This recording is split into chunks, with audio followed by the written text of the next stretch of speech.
ബുദ്ധിമുട്ടെന്നൊക്കെ പറഞ്ഞാൽ വില കൂടുതൽ, എല്ലാത്തിനും വില കൂടുന്നുണ്ട്. അപ്പൊ അത് കാരണം വിലക്കയറ്റം, അത് കാരണം ഇപ്പൊ മിഡിൽ ക്ലാസിന് പിന്നെ ലോവർ ക്ലാസ്സിന് ഏറ്റവും വലുതായിട്ട് ബാധിപ്പ് വരുന്നത്.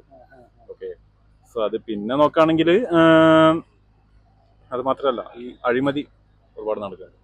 സോ അതിന് ഇപ്പം കേന്ദ്രത്തിൽ നിന്ന്, അതായത് ഈ CBI പിന്നെ അതുപോലത്തെ വിജിലൻസ് ഒക്കെ ഒന്നും കൂടി ഒന്ന് ശക്തിപ്പെടുത്തണം. കേന്ദ്ര ഭരണം മാറിയതിനു ശേഷം ഇപ്പോൾ ഒരുപാട് ശക്തി പ്രാപിച്ചിട്ടുണ്ട്. മറ്റേ എന്താ പറയാ, ഈ കറക്റ്റ് എന്താ പറയാ സ്ട്രിക്റ്റ് ആയിട്ടുള്ള ആൾക്കാരൊക്കെയാണ് ഈ CBI-യിലും പിന്നെ NIA-യിലും അവിടെ ഇവിടെയൊക്കെ ഉള്ളത് കയറ്റിയിട്ടുള്ളത്. പക്ഷേ കേരളത്തിൽ ഒന്നും കൂടി ഒന്ന് കോൺസെൻട്രേറ്റ് ചെയ്യണം. എന്നാലേ പിന്നെ ഈ അഴിമതിയൊക്കെ ചെയ്യാൻ എല്ലാവരും ധൈര്യമായിട്ട് ചെയ്യണം. അപ്പൊ അതൊക്കെ ഒന്ന് ചെക്ക് ചെയ്യാൻ അതിനൊരു ചെക്ക്മേറ്റ് ആയിട്ട് പുതുതായിട്ട് കുറച്ച് നിയമങ്ങളൊക്കെ ഇനി വരാണ്ട്. ഇപ്പോൾ ഈ അടുത്തൊക്കെ ഒരുപാട് നിയമങ്ങൾ പുതുക്കിയിട്ടുണ്ട്. IPC ഒക്കെ മാറ്റി പുതിയൊരു നിയമസംഘടന.